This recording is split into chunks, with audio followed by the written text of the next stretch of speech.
Super, and I am extremely pleased to get to introduce our colloquium speaker for today's continuation of the 2019 through 2020 series, Food, Dr. Julie Lesnik. Dr. Lesnik is an assistant professor at the Department of Anthropology at Wayne State University in Detroit. She received a PhD in anthropology and an MS in kinesiology from the University of Michigan.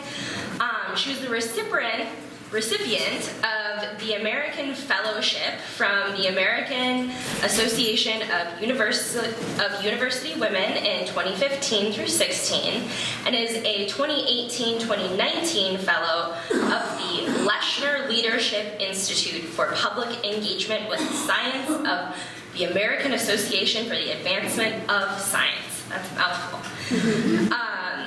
Dr. Lesnik is interested in the evolution of the human diet, specifically in regards to entomophagy, is that right? Or eating insects. She has published in traditional academic journals like the Journal of Evolution and the American Journal of Physical Anthropology, but also in journals like American Biology Teacher. This is because Dr. Lesnik specializes in public engagement and reaches audiences through blogs, social media, her own active YouTube channel and website, and her ultimate goal is giving presentations like this one, which we will hear today, to a wide array of audiences. I think the best description I can give about what she's going to talk about is from the back cover of her book, Edible Insects and Human Evolution, which came out in 2018. Lesnik combines primatology, sociocultural anthropology, reproductive physiology, and paleoanthropology to examine the role of insects in the diets of hunter-gatherers and our non-primate cousins. She posits that women would likely spend more time foraging for and eating insects than men, arguing that this pattern is important to note because women are too often ignored in reconstructions of ancient human behavior. Because of the abundance of insects and low risk acquiring them, insects were a reliable food source that mothers used to feed families over the past 5 million years. We are extraordinarily grateful for Dr. Lesnik joining us all the way from Detroit, and without further ado, please join me in welcoming Dr. Julie Lesnik.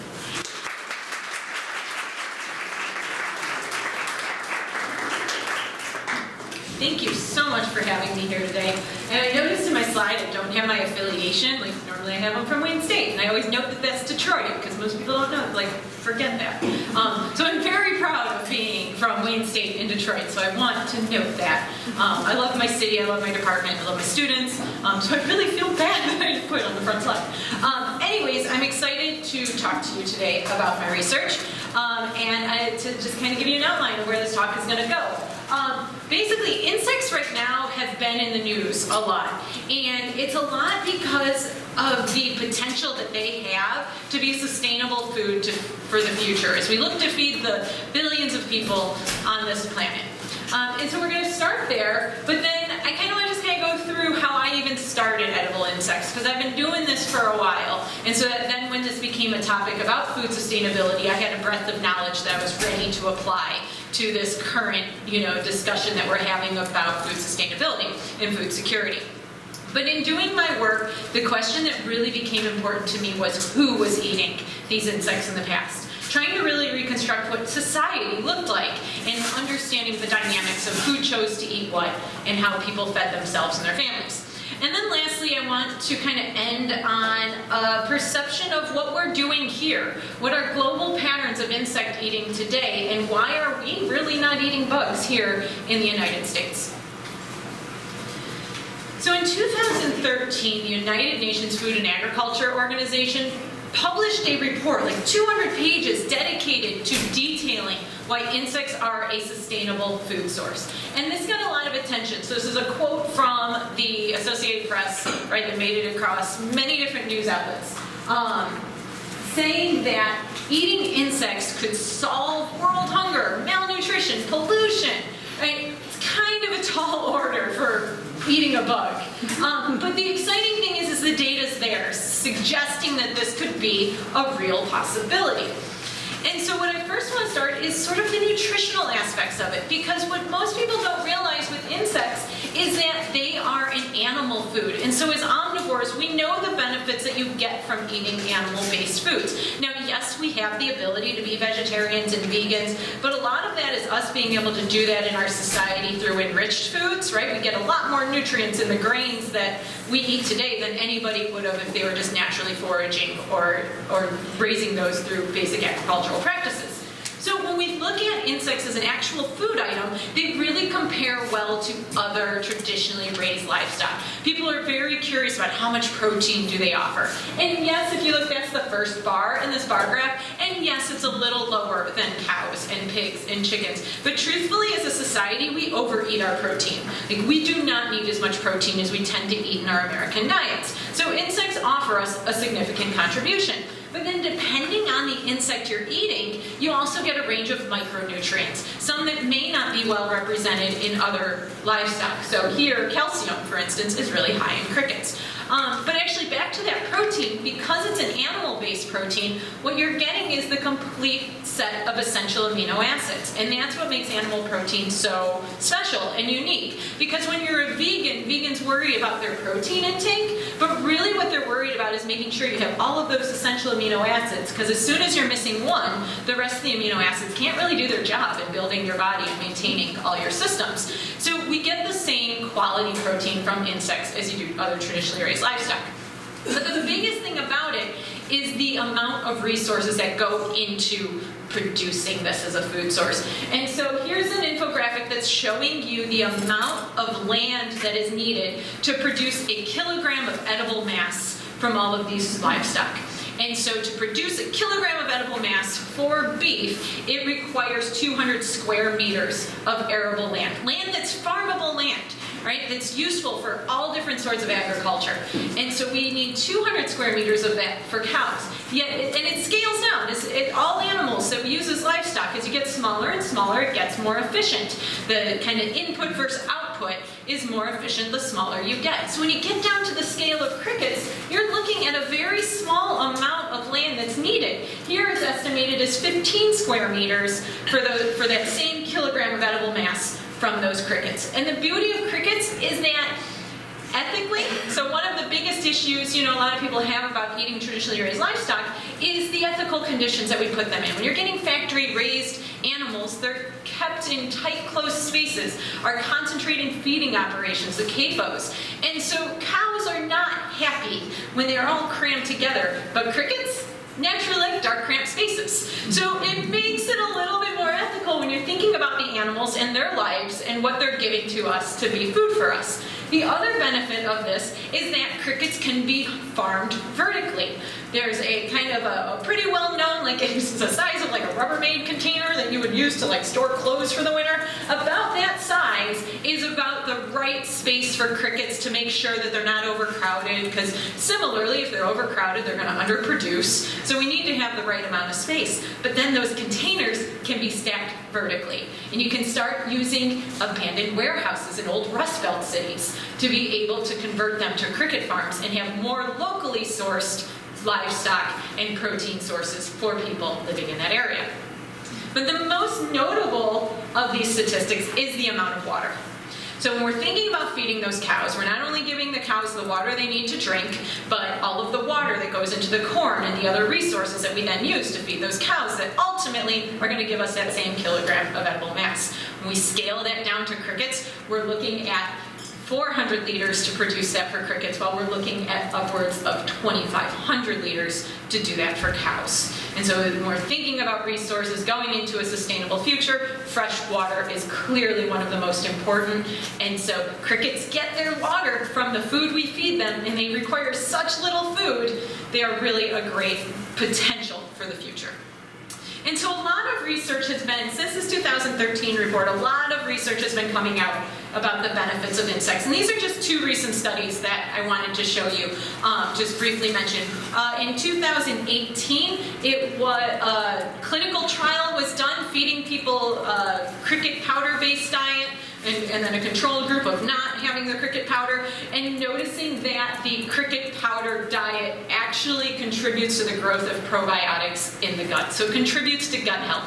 And so when we're thinking about diet especially, so one of the biggest things with gut microbiome is that the more homogeneous our diets get, the worse our gut microbiomes get. And the more diverse our diets get, the more diverse and healthy our gut microbiome can be. And so crickets are a great way of adding that diversity and contributing to that healthy gut.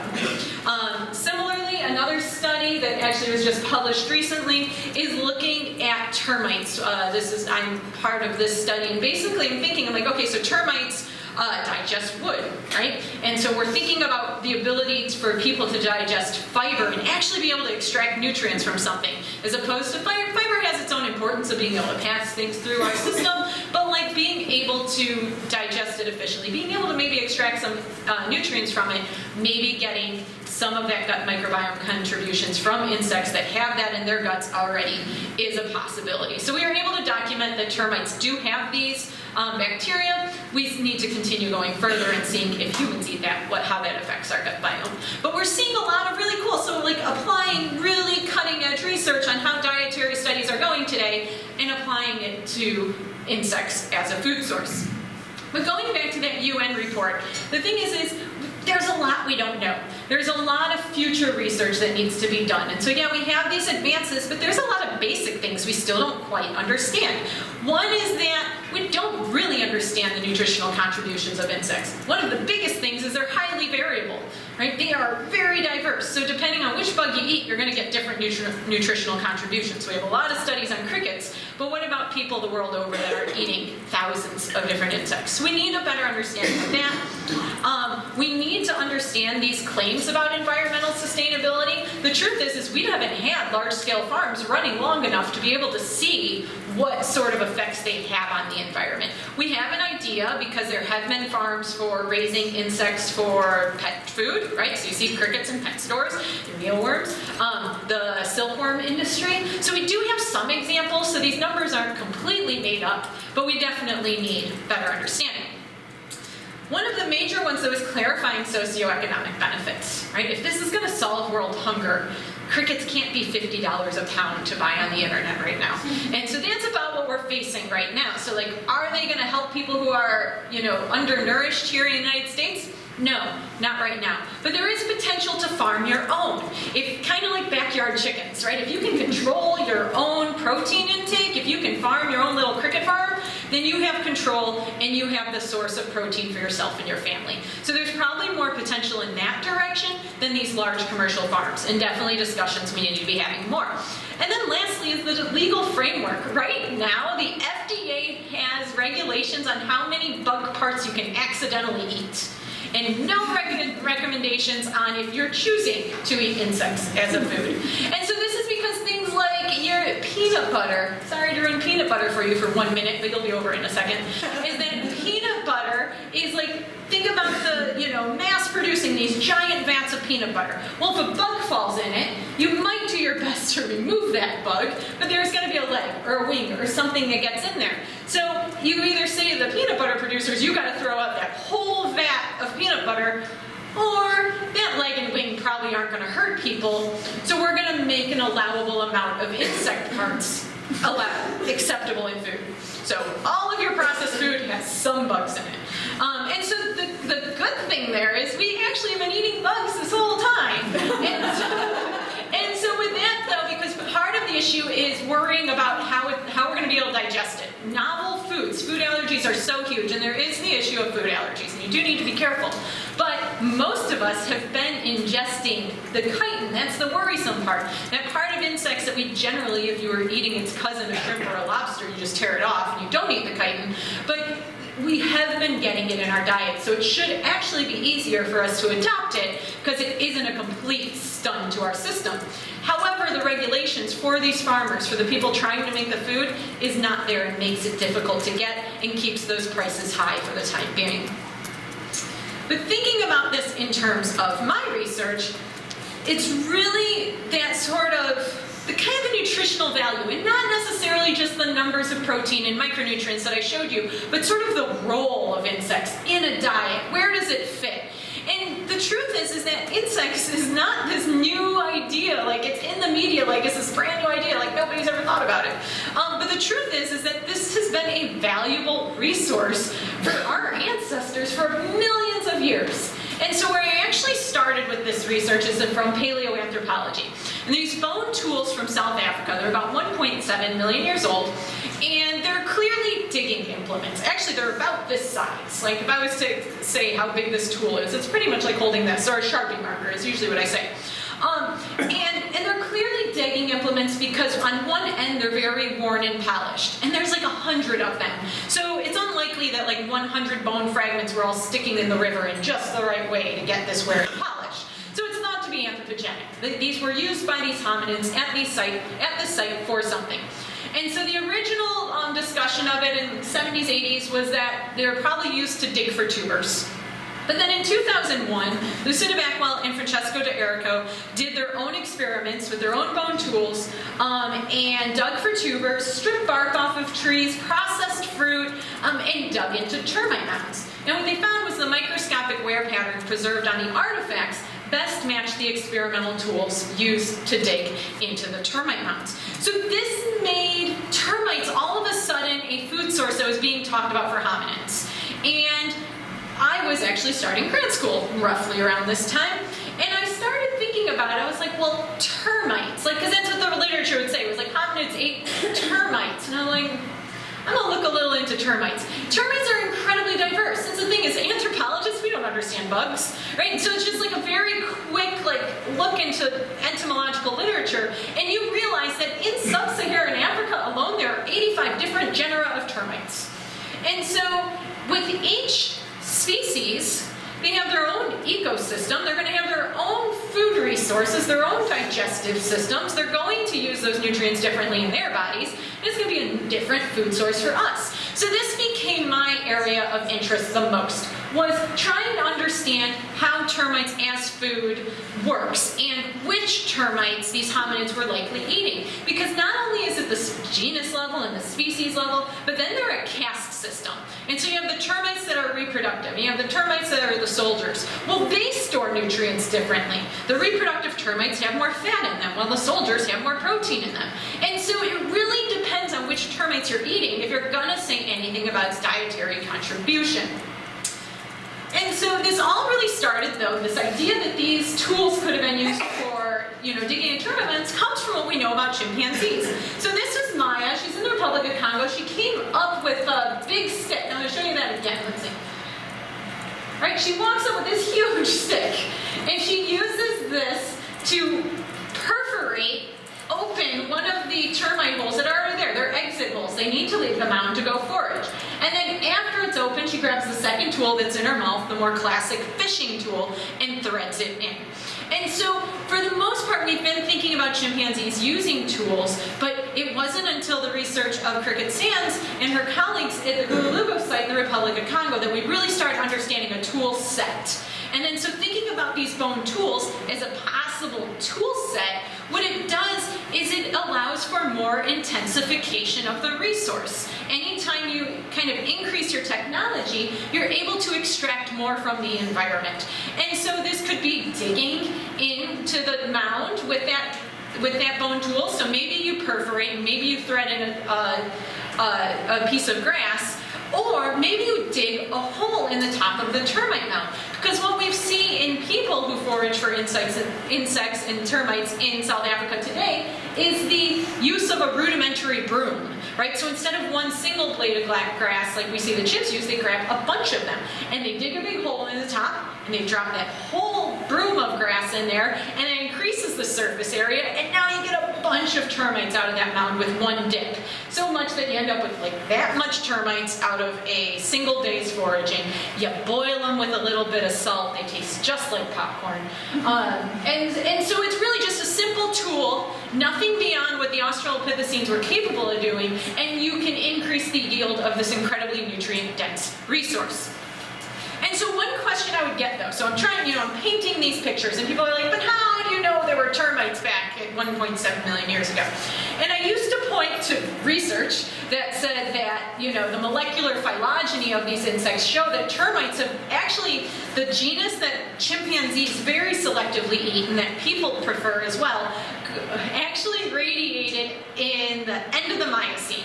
So in terms of like human evolution across Africa, the termites were just preceding them. So in all of the environments that people were moving into, it's very likely that these termites were there. Still, people didn't buy it. They're like, how do you know, though, that there were termites there for people to eat?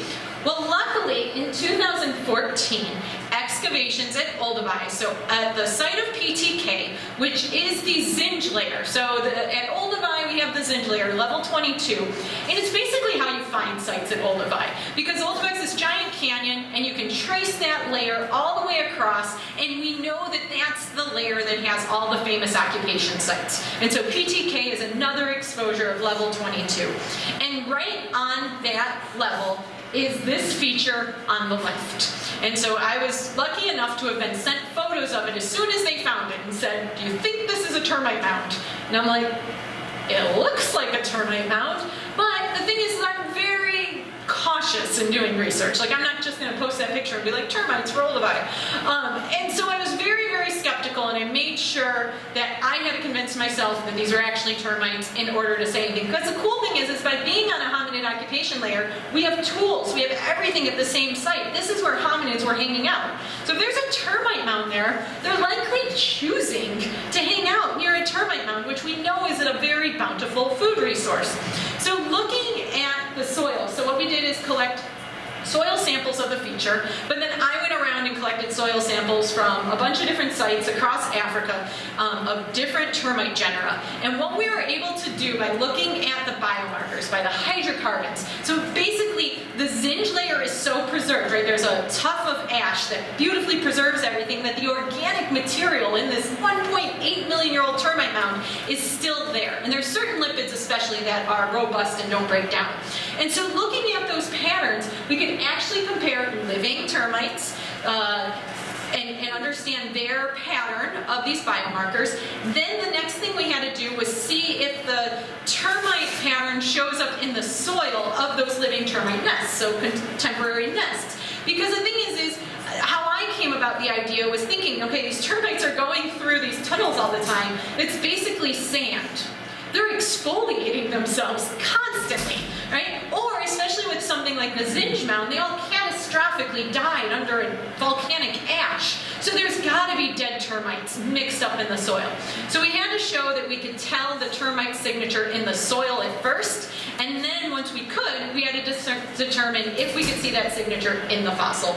And we did. These are the peaks you can look at. They are very distinct. What we know from the pattern of these long chain hydrocarbons is that it's definitely not plant, it's definitely animal, it's definitely termite. We can tell it is not even just termite, we can tell it's the genus Macrotermes, which are the termites of all those 85 genera, the ones that are strongly selected by chimpanzees and most commonly eaten by people today.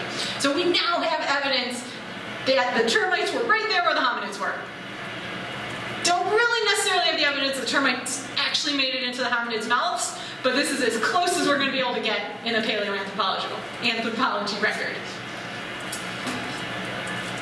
But this really leads to my next question of who, though? Because, again, as much as just saying, oh, they ate termites was very minimally informative in terms of what those termites offered, it's also pretty minimally informative of like how the food was valued as a food source, right? You don't just kind of randomly go and put anything edible in your mouth. There's a society, there's a structure. And so I wanted to kind of know more about that.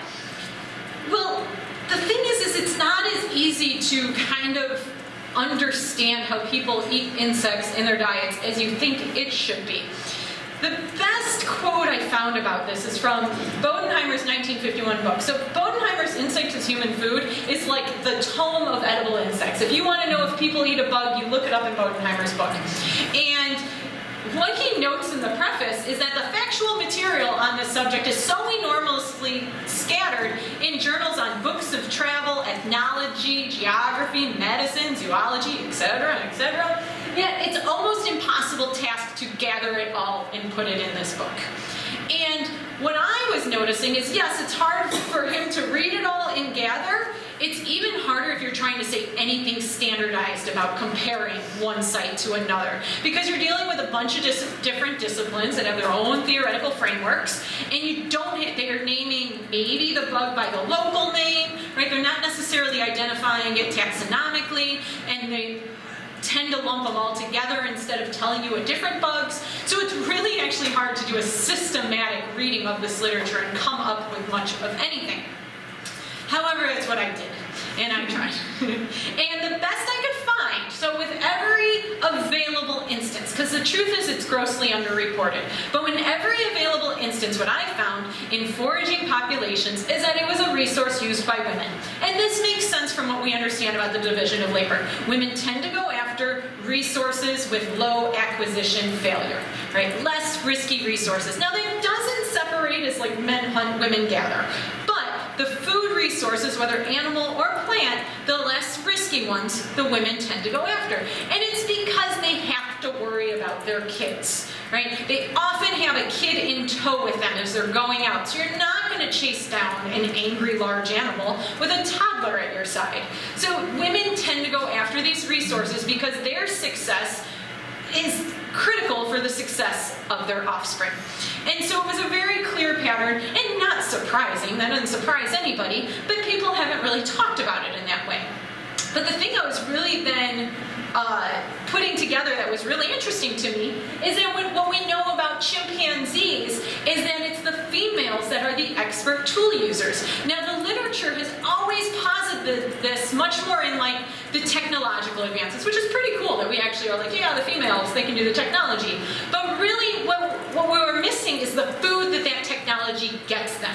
That nutrient-dense, low-risk resource in animal food. So think about chimps. The males might hunt and get a red colobus, but females are eating animal-based protein almost every day when they are foraging for insects and using tools to do it. So it's clearly important that they've developed this technology around it. I took this picture when I was visiting Gombe, and it was the most amazing moment for me because if you look closely, you may not have noticed it, she's nursing her infant while she's foraging for termites. Now, this was my first time at Gombe. I had done work at Fongoli prior to this, and the Fongoli chimps, we keep only partially habituated. They stay very far from people because they live very close to villages and farms, and so if they tread into that area, they risk being shot. So the Fongoli chimps have a much healthier fear of humans. So this is my first time at Gombe, and you can get this close to the chimps at Gombe, and it weirded me out. And so I'm there, and I got my camera, and I was watching termite foraging, and so this is Gossamer's the mom, and Glitter's her baby. And Gossamer's getting a tool and settling in, and Glitter freaks out. She is screaming, and I'm like worried. I'm looking at our field assistants, and like, am I too close? Is my jacket the wrong color? Am I disturbing them? And I'm very nervous because screaming chimps are very loud and scary. And so I'm worried about it, and then all of a sudden, Glitter sets down, the mom sets down at the mound, and then all of a sudden her infant nurses, and she's quiet. And so it was a temper tantrum. I just witnessed a toddler breakdown because her mom was foraging for termites and was very committed to finding the correct tool, and then once she was able to focus on termiting, she could let her baby nurse. Things went on as planned. The best thing is when she was done nursing, this is the exact same spot on the mound, the infant displaced her mom. So the infant took a tool, the mom moved to the other side of the mound to find another hole to forage at, and so basically this is facilitating learning, right? Letting the daughter learn how to termite forage. Mom has more experience, she'll go find a new spot.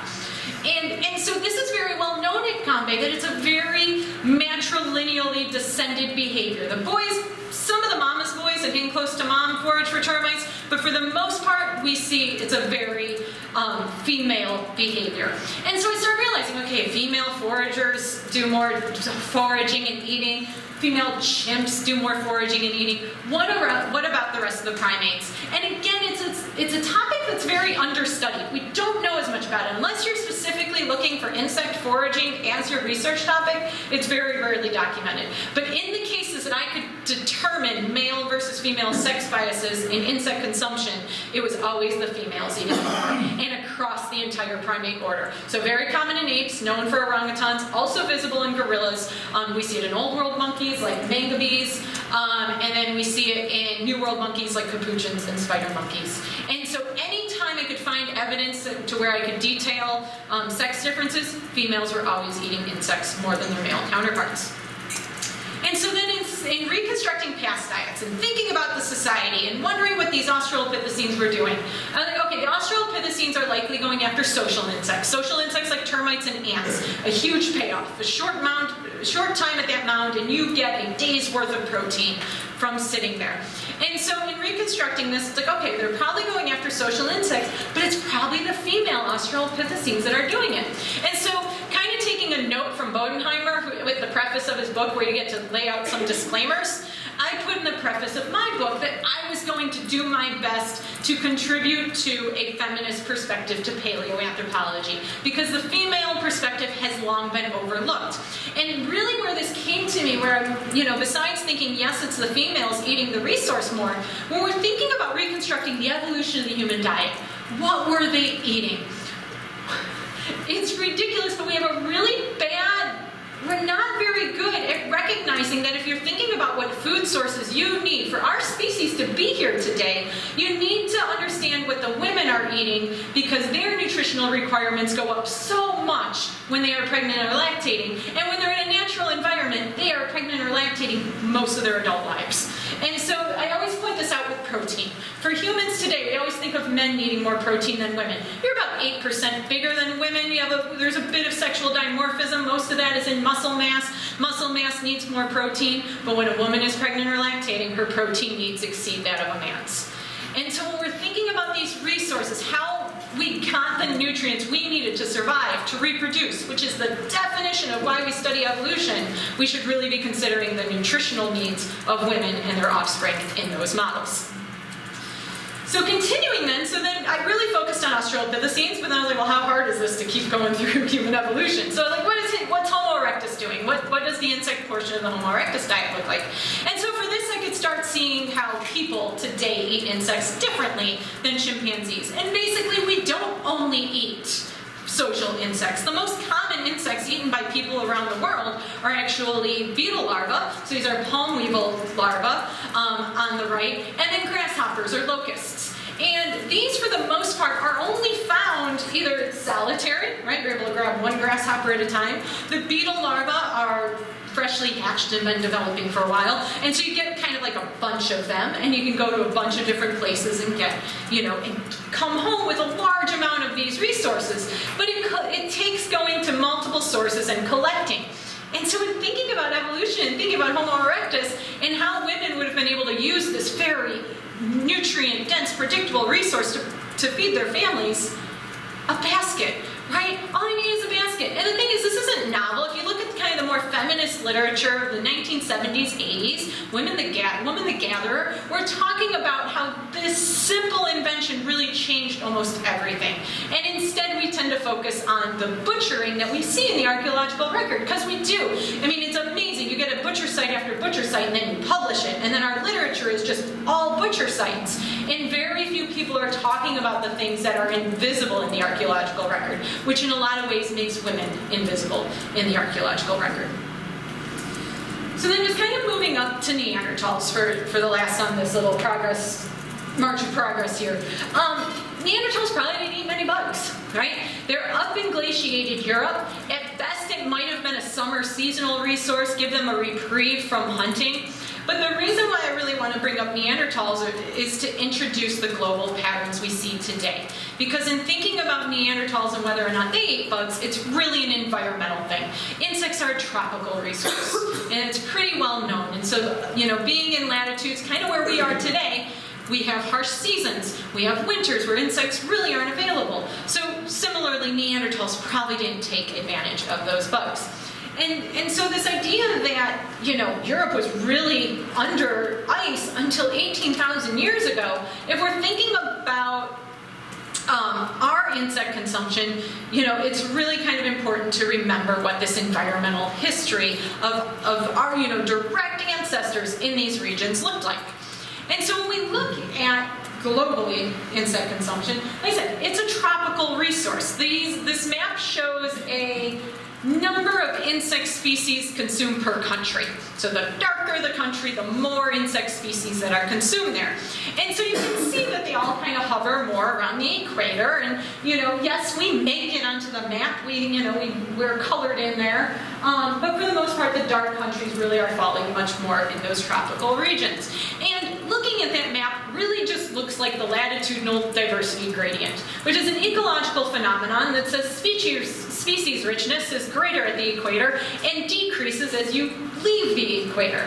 And so in thinking about insects as food, it's like, well, there's going to be more likelihood that there are going to be more delicious bugs at the equator than there are further away from the equator. So just probabilities of the environment, how you make lives for yourselves in your natural environments, makes sense that insects are eaten more in the equator.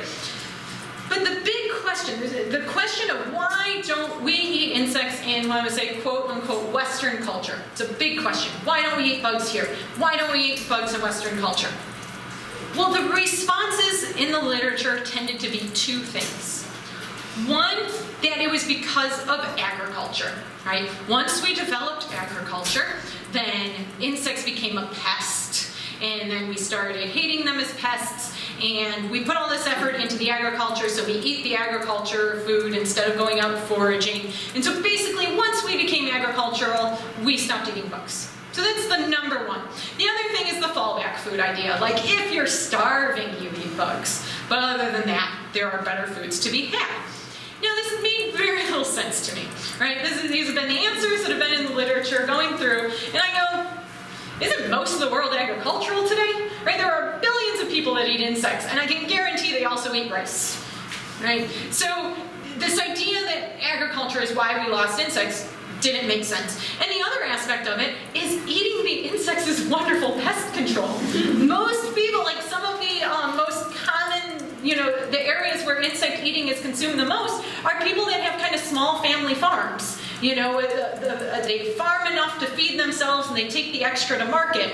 Well, they can also collect the grasshoppers, which are destroying their plants, so they got rid of the pest, and then now they have a source of protein for themselves. So eating the insects that are trying to attack your crops is a wonderful way to have a complete diet. And it's seen across the continents. So I really wanted to test this. Why don't we eat insects here? So I did statistics. I used the data from that map, and I was looking for correlates with different variables. I looked at latitude, right, to see if it's an environmental aspect. I looked at area, right? Is it just a statistical thing? Like, larger countries have more insect eating because chances are you'll find somebody who likes bugs.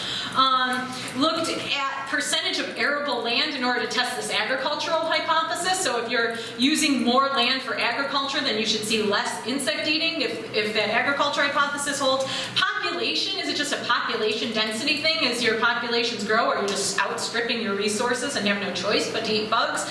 And then lastly, gross domestic product. Is this just a thing that's related to the wealth of a nation? As nations get more wealthy, they start eating more resources that are less, tied to the environment, like things like insects. So in just running the correlations, just really quick, I'll just show you that the two things that correlated were centroid latitude and gross domestic product. And so the logistic regression of this found that latitude could correctly predict the presence of eating insects 80% of the time. That's actually a really strong logistic regression result. So what we're seeing in the global pattern really is an environmental thing, a latitude-based pattern. And I'll get back to the gross domestic product in a moment. But the other thing I then wanted to test, I was like, okay, I see that latitude is a correlate, but can I test it more? Can I see this pattern better? And so I started thinking about it as a gradient, right? If you're eating insects at the equator, and then you go a couple degrees latitude up from the equator, you're probably not going to see a difference. But if you go further further away from the equator, you're going to start seeing statistical differences. So I started testing this like a gradient. I created what I called latitude lots. I did it from 0 to 10, and 10 to 20, and 20 to 30, which is an easy way to start. But then I was like, those are arbitrary, so I'm going to do it from 0 to 9, and 9 to 18, and 18 to 27, right? I just kept mixing up those boundaries because they were artificial. So I wanted to make sure they weren't messing up the analyses. And so what I do is that I predict that lots that are more than 2 away from each other should be statistically different, while lots that are adjacent to each other should not show a difference if it's a gradient. And so just to kind of show you how I illustrate this in the next slide, the data slide, is that the statistical differences are gray shaded boxes with an asterisk, and the adjacent lots are dark black squares, so that this makes a little bit more sense. And so here's the boring data slide, but basically what you're looking for is, if I'm right, the gray shaded boxes should be the ones with the asterisks, and the black outline boxes should not have asterisks in it. And for the most part, the pattern holds. There are a few exceptions. Of these 30 tests, only 3 yielded an asterisk where I did not expect it. An asterisk for 2 adjacent sites, or 2 adjacent lots. And those 3 boundaries all fell between 40 and 46 degrees latitude. So this is where we're transitioning out of the mid-latitudes into colder environments like our own, where we're not having the same predictability for insects, but also where the majority of Western cultures are. All of Europe is up in these latitudes. So this pretty stark boundary that I did not expect to be there is there, but it's up in Europe primarily. And so then I redid the analyses where I took out Western cultures, right? Where I took out the countries that I consider to be Western, and we could, if you want to know how I defined it, I can tell you. But basically Europe and you know, Canada and the US, and so then so I took out the Western cultures, which then meant that other rich nations, China and other nations that have high gross domestic product but aren't considered Western by our definition, are still in the analysis. And so you should still see the same gradient of latitude and no longer see the correlation with gross domestic product if it's the Western countries in Europe that are skewing this. And that's exactly what I found. So as soon as you take Western out of the analysis, gross domestic product is no longer a predictor of whether or not people will eat insects. And so this led me to then kind of the next aspect of this research, which is being like, okay, so if there's an environmental reason for why we don't eat insects, right? It's just not a food resource available to us at 45 degrees latitude. That doesn't explain why we have such strong disdain for them, right? The disgust mechanisms, the trigger, the idea that people that eat bugs are weird. And so I wanted to think about this more, and basically where I landed was a colonial history, thinking about Columbus. So in Europe, okay, so you have your Neanderthals that don't eat insects, and then you're in Europe. And then there is some evidence of insect eating throughout Europe, but it pretty much is gone by 1492 when Columbus was sailing, because we actually have what's called the Little Ice Age between that. So now the environment is changing and different, and the predictable resources that used to be predictable are no longer predictable. And so everything kind of changed during that Little Ice Age. So by the time Christopher Columbus was sailing, there was very minimal insect eating in Europe, and very little kind of even recollection that it used to be a part of society. And so then you have Columbus, and now he travels across the latitudes in a way that explorers really hadn't before, going from Spain to the Caribbean. And so now all of a sudden you're in more tropical regions where diets are going to be very different from what people were eating up in Europe. Also, any association Europeans had with bugs at the time, in associating with food, is likely that it's with spoiled meat. Right? So you leave meat out for too long, and then flies lay their eggs, and then you get maggots. And also that you would feed bugs like that chickens in the yard eat bugs. So it's a food for animals, and it suggests spoiled meat when it's associated with humans. So I looked on for quotes. Did Columbus or any of his companions acknowledge the insect eating that they most definitely encountered when they got to the Caribbean? And I was able to find this one. So this is from Diego Alvarez Janca, one of his companions on his second voyage, where we have, they eat all the snakes and lizards and spiders and worms that they find upon the ground, so that to my fancy their bestiality is greater than that of any beast upon the face of the earth. And so people in Europe never thought about people eating bugs, right? It was not a food resource for them. But what they were getting were reports from people going to areas where they were eating bugs, telling them that, only animal-like people, dehumanized people, were eating bugs. So this is in 1492, and you're like, yeah, we've come a long way since then. Now this is still an old quote, but it's from nearly 400 years later. So now we're in the Great Basin area of the United States is actually one of the kind of the last explored. Indigenous populations maintained much more of an identity in the Great Basin area than they did anywhere else. And so when they were encountered by an explorer in 1842, the quote's nearly the same. Roots, seeds, and grass, every vegetable that affords any nourishment, and every living thing, insect or worm they eat, nearly approaching the lower animal creation. Their sole employment is to find food, and they are constantly occupied with the struggle to support themselves. And so these viewpoints, this is at the time that our field is starting, right? Anthropological literature is all just starting to come up. This is like right before our first organized ethnographies and understanding people. And these tones, these comments exist throughout all the explorers' literature and permeate into our early anthropological thinking.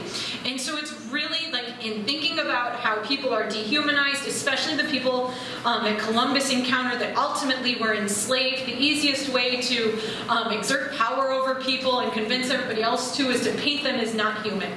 And so insects are definitely involved in that narrative and part of why we avoid them today. Because nobody wants to be considered primitive, savage, barbarian. We want to avoid the things that these people put into our narratives and our daily lives. But the thing I always need to mention, though, is the disgust is real, right? Despite this is cultural, right? Blame Columbus, blame the colonial explorers. My stomach still churns. I still gag when you talk about eating bugs, right? It is real. You have real physiological responses to the thought of eating something that you don't want to, that's something that you believe is gross or disgusting. And this comes from developmental psychology. Think of a 2-year-old.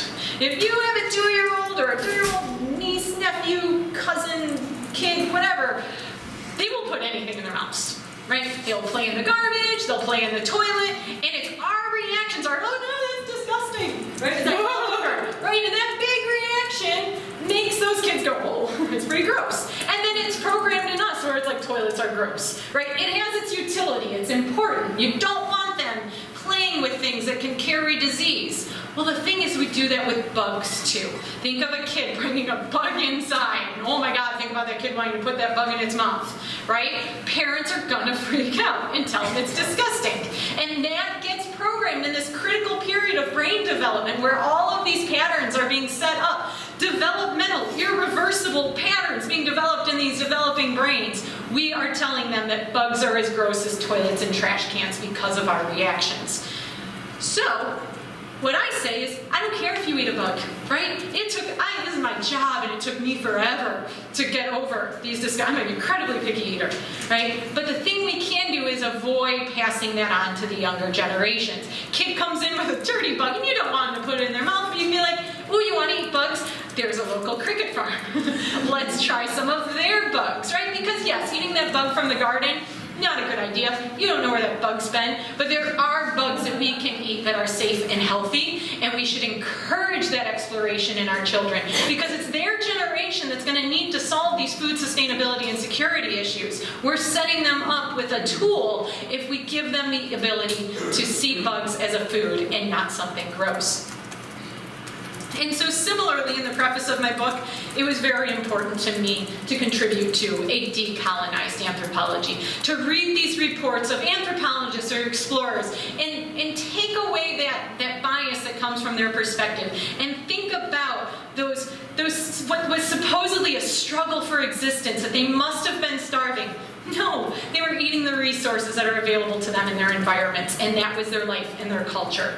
And it doesn't mean that they're starving, that they choose to eat bugs. So by acknowledging that, we can start decolonizing our perspectives of this resource and of anthropology literature in general. It's a really good tool to start seeing these in the readings that we read classically in every first year, right, anthro course.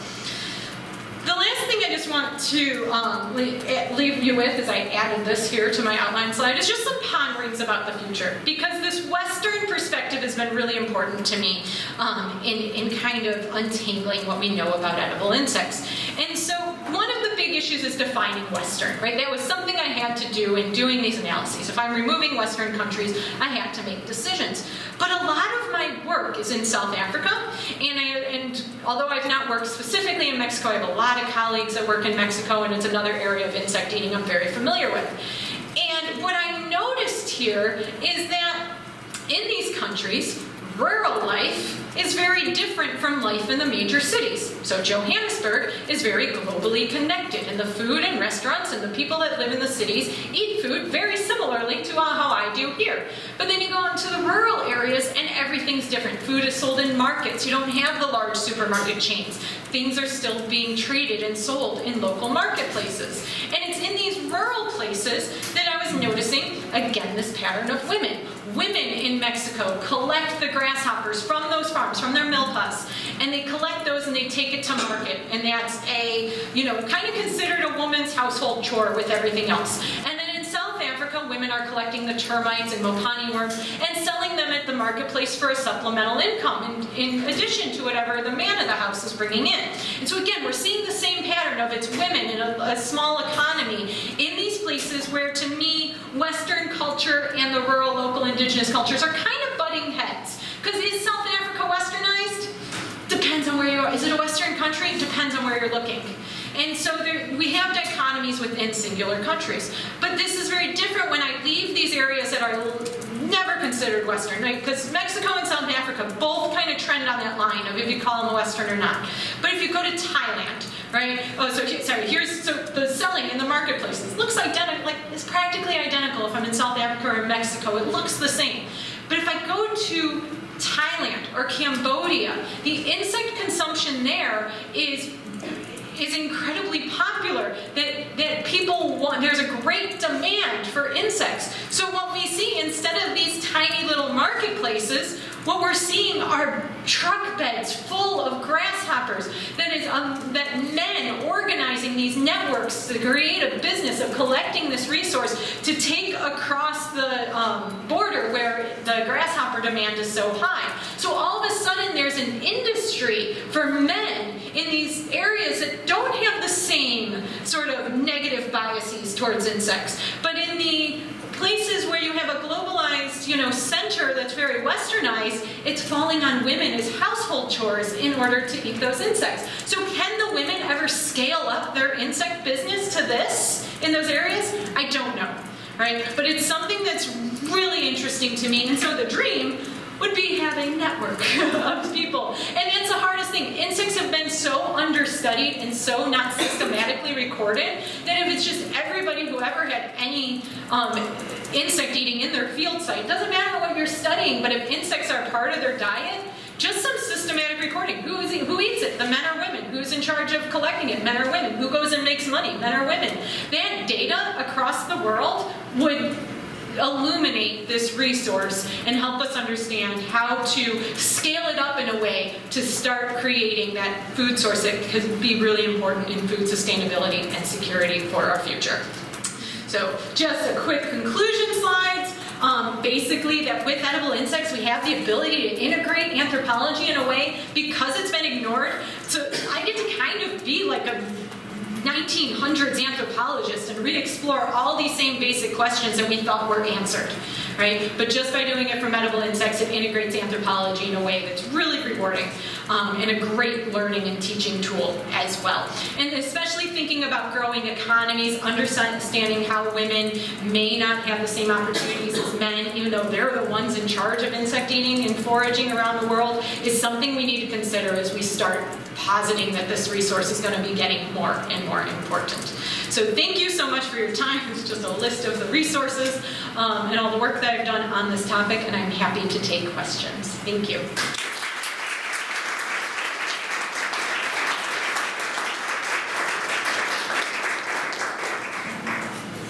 That was a really interesting talk. I work on insect acceptance in psychology. Oh, yeah. And I'll discuss. So I want to make two comments about discuss and then ask a question. As far as I know, humans are on almost every animal product disgusting around the world. There's nothing special about insects. Bats are as disgusting. Yes. Oh, yeah, yeah. So people learn to eat those things around those ways. Disgust is not irreversible at all. No. And in our lives, things that were originally disgusting, for example, sticky cheese, or for Sushi is a big one. Yeah, so it's not not all irreversible, that bad. But the question I have is, you were talking about the chips, and I understand why women are more likely to forage for insects in human societies, where men's activities are somewhat different from yours in terms of hunting and so on. Why in the chimpanzee, where I thought the male and female food habits were fairly similar, why is there this specialization that you're suggesting for insect?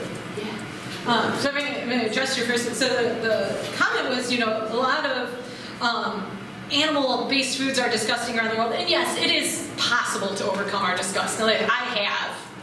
Mostly, in terms of insect eating, but it's a challenge and it's tough and it's hard work. And so when it's so much easier to eat a burger, that's the path of least resistance. But the thing you brought up that's a really important point that I didn't mention is how many different types of disgust there are and how many of them insect eating hits. So animal reminder disgust, disease salient disgust, right? So the thing is, it's like you think you have it on one, and then it's triggering a different type of disgust in the next person. So the problem is that there's so many different ways to trigger disgust, and eating insects hits so many of them, which makes it more challenging to overcome. In terms of the chimpanzees, that's a great question. So the question is, why do we see this sort of like social structure where chimpanzees are the ones eating termites more? Because like in human hunting societies, like we know men go out and hunt and they get the prestige, and being able to bring in that prestigious large animal then allows him potential future matings by giving him higher social status, and so it has its own reproductive fitness explanations. So in chimpanzees it's actually not much different. What's thought to be going on is that moms with their kids, it's more important for the female offspring to know how to find food and to make sure that they're getting their nutritional needs. But for the males, they need to go find their place in the hierarchy. So they need to start playing with young juvenile males early, so they start building up the social networks that are going to help them work their way up the hierarchy, which is how they are going to end up with more mates in the future. Does that work the same way in bonobos? I'm sorry, I didn't get what was it? Does that work the same way in bonobos? It is not the same in bonobos. So, one, there's actually very little, bonobos in the wild are not studied very well. It's really hard to get into the countries where they're native, or where their habitats are. But bonobos are so interesting because they're matrilineal, right? So the power lays with the females, but it's also the number one way that we've best been able to explain that they are, because it's pretty much like we expect a polygynous, like mammalian reproductive, there is a polygynous expectation. And so when it's the opposite of that, it requires some explanation. And the best explanation that we have for what bonobos are doing is that it's such a nutrient-rich environment that they don't have to compete over food, and so you don't have that sort of worry about, am I going to be able to feed the family? They can just worry about their social connections. I wanted to ask you about the preparation of insects. Yeah. You referenced something, and I've heard that they can be ground into flour, and you can fry them, or you can, are insects prepared in different ways rather than being eaten just alive? Yeah, I love that. So the question's about preparing insects, and I love that question because in our society, what we think of people eating bugs is whole wiggly bugs straight in the mouth, right? And people do that. But mostly they're an ingredient, right? Mostly they're incorporated with other things. So very commonly, the bugs might, you might have your cake made from whatever your agricultural staple is, so taro root or whatever, and you make a cake, and you're like, that could really use protein. So then you grind up some bugs in there and put it in there, and you fry the thing, and so that's most commonly how it's used.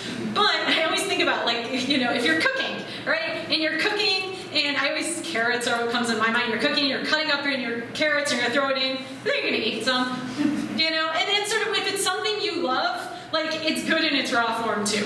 And so you probably eat it the most incorporated in a dish and cooked. The nice thing about, especially those beetle larvae, caterpillars, termites, termites, you don't need any additional oil to cook them because they're so fatty naturally that they cook up in their own fat. So you just throw them in a frying pan and they can kind of simmer themselves. So it's really easy to do. All you need is something to put on a hot flame and you can cook them. How we're incorporating them in our diets here is cricket powder. So taking crickets, because again, all of the different types of disgust, having a cricket that looks at you with its little antennae, not incredibly appealing to a lot of people. But if you crush it up and you make powder, it's just 100% ground cricket powder, it's now powder. And you can incorporate it into anything, and you don't even know it's there. And it's amazing how hard it is for people to even try that, just knowing there's a ground-up cricket in there. It's amazing how strong our brains are at protecting us in that way. But that is kind of the, crickets in that way are the gateway bug, in case you're because it is easy. So not my pun, but always works. I saw a lot of photos of baskets of bugs, but I just have a weird question. Do they like crawl and hop away? Do you need to like put them in a container that's closed and they're alive? Like how do you transport? So yeah, the basket there was cooked, Okay. termites. Truthfully, a plastic bucket because they can climb up the sides. So now we have plastic, so they aren't able to climb up that. Historically though, I would say you would have a basket and you'd put grass over it and just, kind of mat them down in there. I'm just curious, thank you for the great talk. I'm just curious if you know of any behavioral data from primates about, particularly chimps, about termites as a food source and preferences for this food source over others. I mean, there's a big debate about whether various food sources are fallback foods or serve particular dietary roles seasonally, or if different populations of chimps have differences as regards their insect consumption. So patterns of termite eating, and so here's one thing I have a hard time with in the literature, and this is starting to be, it's so funny because as a biological anthropologist, I got into this because I'm interested in ecology, I'm interested in humans and an ecosystem, and so when I was first introduced to multi-species anthropology, it didn't make sense to me because I was like, yeah, duh, but now I'm realizing that most anthropologists don't actually really take into that whole ecosystem, and so I'm going on a tangent here, but I'll get back to that, is that what we most often talk about in anthropological literature is how, they eat bugs, but only seasonally. And that's sort of like only seasonally, is this like, it can't be that important if they're only eating it seasonally. And I was like, but it's termite season. Like, that's a very different way of looking at it. And so when you understand the insect ecology and then all of a sudden there's seasons where they're abundant, that's like a gift from nature. And that's a very different way of talking about it from a multi-species perspective than how most anthropologists talk about things only eaten seasonally. So chimps thought for a long time to only eat seasonally, but that's because they're more abundant. They're easier to extract out of their nests during certain parts of the season. But they are actually consumed year-round. Chimps will try at those mounds year-round and get some of the time. But there's just certain seasons where they eat them a lot more. Now I need to remember to get back to your question. The pattern seasons, remind me, I'm sorry. What question? Food preference. Food preference. Okay, yeah. So the one study I would say in regards to answering this sort of food preference. So a really good colleague and friend of mine who also studies he's specifically a primatologist. I just get to go visit the sites. But he's a primatologist who studies termites in chimps' diets. This is Rob O'Malley, who's worked at Count Bay. And he told me one day, he's like, I have this new study and I'm looking at patterns of female termite foraging compared to when they get meat from males, right? So the males go hunt the meat and then share.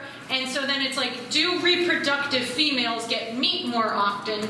And so basically what he saw, because I'm always arguing insects for reproductive females, so important. And he's like, ugh, Julie, he's like, the meat eating changes with reproductive state for the females, but the termite eating doesn't. Termite eating for the females stays consistent no matter what stage they're in, and then meat eating increases when they're pregnant and lactating. He's like, I'm so sorry that goes in. And I'm like, no, it means termites are important all the time. How is this not, that's exactly what I'd want to see. I'd actually be more upset if it was, if it was used sporadically. Because to me, the consistency of it shows that this is a valuable resource that always works. And yes, take advantage of the meat when it's there, but this is the way you can always meet your needs.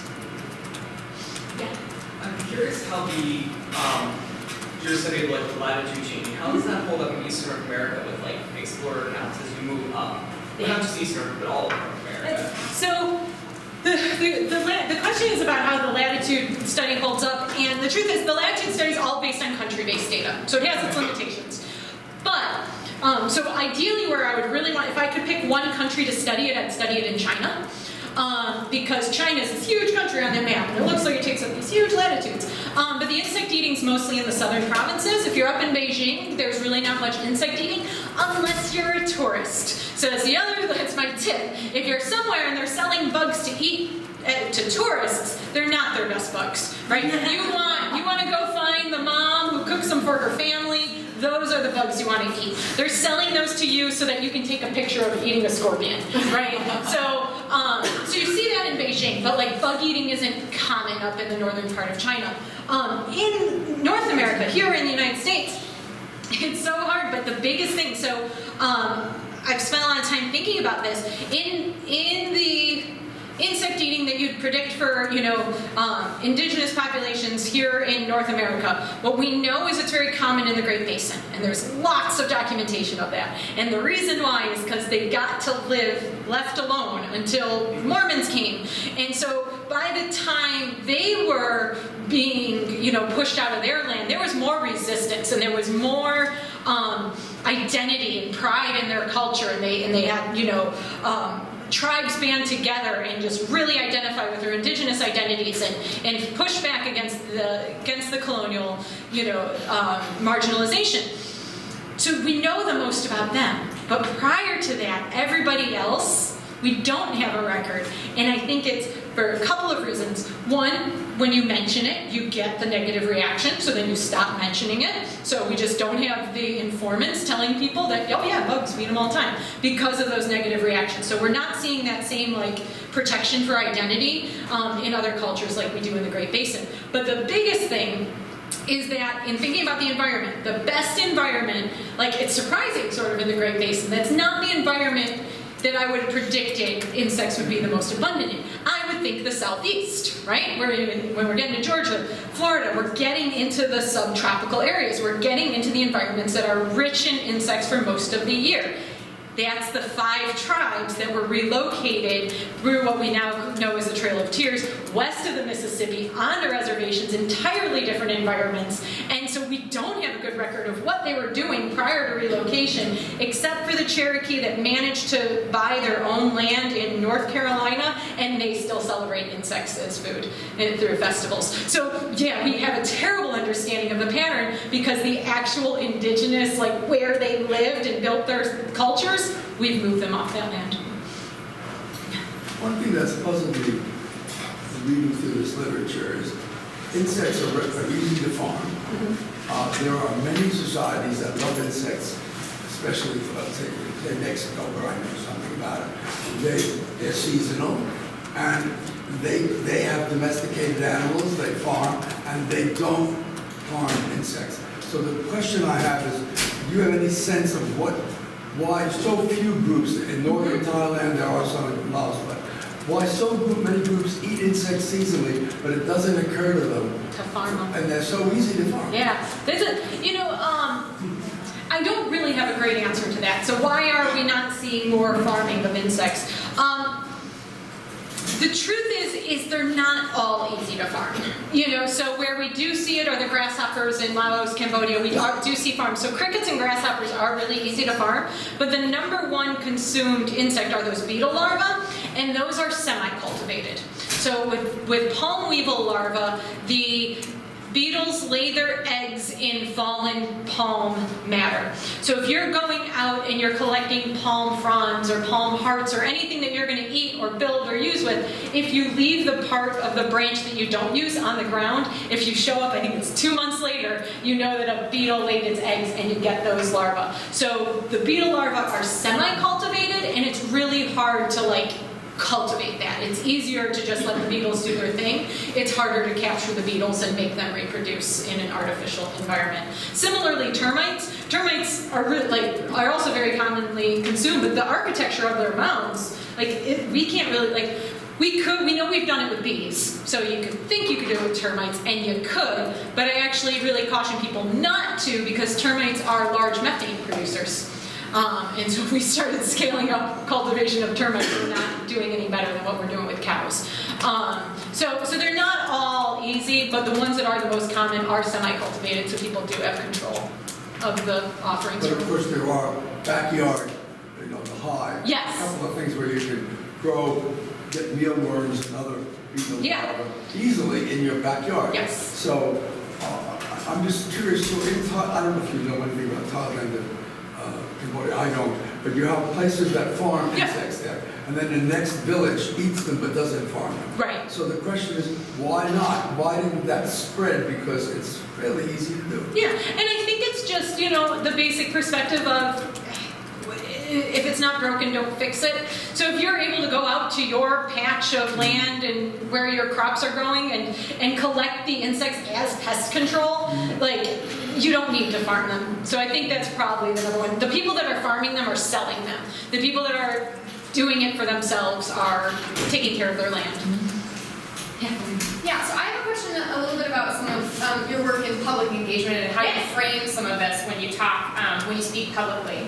So you're dealing with like a lot of really interesting and exciting, but also potentially sort of like politically significant and charged issues, particularly thinking about human evolution and the role of insects in human evolution, and thinking and sort of demonstrating parallels between human species and non-human primates and contemporary hunter-gatherer populations and contemporary farming populations all over the world. Yeah. So how do you sort of, what's your strategy or what's your approach for sort of making sure that people realize that you're not creating some sort of teleological or progressive narrative, and how do you sort of frame this publicly so that people sort of understand that that's not necessarily the argument that you're making? Yeah, that's a really great question, and it's kept me up at night trying to answer it. So, the questions being like, how do when I present this stuff, because my work is so integrated. I use foragers, and I use primates, and I use fossils, and I'm talking about people, but like it's a slippery slope to be like these foragers are relics of the Stone Age, and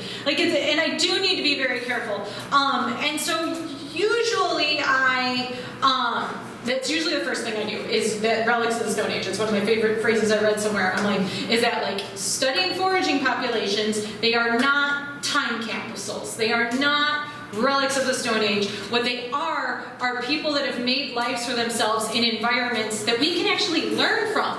Because the thing is, when we're trying to understand human evolution, we need to understand how the human body responds to natural environmental pressures. And when we're in this concrete building with heat and air conditioning, those environmental pressures aren't affecting our success, our ability to find food, and our ability to have kids. So if we want to understand what the human body in those sorts of environments are like, we have to look to foragers. Now, foragers are just as smart as you and I. They have all the abilities to do, we could bring them into our society and they could learn to use an iPhone tomorrow, right? But it's just what they've been doing works for them.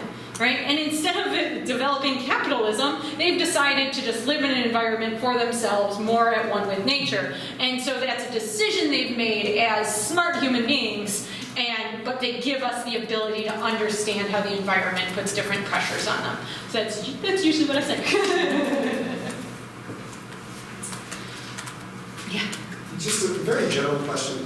You began the presentation with these bone tools. And so in some ways the focus here has been, as the focus historically has been the study of chimpanzee termite behavior, about the use of tools. But there's this whole other category of small food stuff. It's insect, it's also like small vertebrates. Yeah. That are, I don't know, you categorize them as small icky things, and the eating of small icky things maybe in human evolution. The reason I'm asking about this is because this maybe has almost no archaeological signature. Right. I'm talking about Absolutely. lizards or whatever. Can you say anything about the generalizability of some of the work you're doing here to questions about some of these other understudied food stuffs? Invisible resources and perishable tools are something I'm very interested in. And the thing is I really look at my work as the publication of those bone tools in 2001 was a springboard for me. All of a sudden there's evidence. So now all of a sudden paleoanthropologists will listen to me. You know, and so although that's all we have are those we actually have hundreds of them from multiple sites, but like that's all we have, but it's allowed me to do this. And it's just how the field works, because things like the 1970s, 80s literature on Woman the Gatherer and talking about baskets and it's invisible, so it just immediately gets lost because we start talking about the butchering site again. And so what I'm trying to do is, like I said, I'm trying to be an early 1900s anthropologist and talk theory more. I'm starting to write papers that are just theory, which is where we've been so evidence-based. And there's limitations in what the evidence can show us. And so much work gets done because we have this new method, and what can this method tell us? But by chasing these evidence-based studies, we've lost this big picture. And so now I'm lucky that I've built a career where I've done enough science and evidence-based studies that, you know, people can say, yes, she's a researcher. But now I'm using the privilege that I've gotten because of that to start talking more theory. Because as soon as I talk insects as this invisible resource, then we can start talking more about lizards. Plants, we don't talk enough about plants. You know, and so I'm starting to just make sure I write more theory pieces so that they can start, so that can start inspiring new conversations. I have time for one more question, so Justin, you got it. Sure. So something I've done a lot of my own work is like storability, because with meat, when it rots, you will get very, very sick. Yeah. But certain plants, when they rot, they take on different tastes and you can eat them. So I'm curious how bugs store? Like, is it similar to meat or more similar to plant-based foods?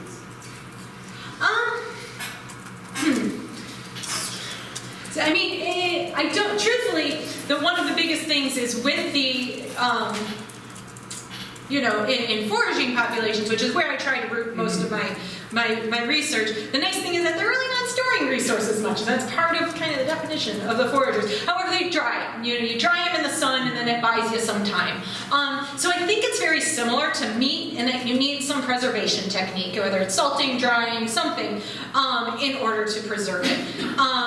But the thing is the thing with bugs is it's like you can generally just go out tomorrow and get more. It's not the risky thing with meat. So meat, we're like, oh, we gotta save it. We gotta make sure that all of that effort we get maximum, you know, payback from, and then we store and save this meat. But if you come back with a bunch of termites and you don't finish them all, they've gone bad, just go back for more termites. You know, so I think it's just kind of a different need. So they do dry. And even studies like, now more so for shelf stability of crickets. You know, how long do they last? So people are doing lots of studies. They last a long time because they're freeze-dried. Generally when you buy a package of crickets, they tend to be freeze-dried. So they're shelf stable for 6 months to a year pretty easily without, in the powder too, without too much of a problem.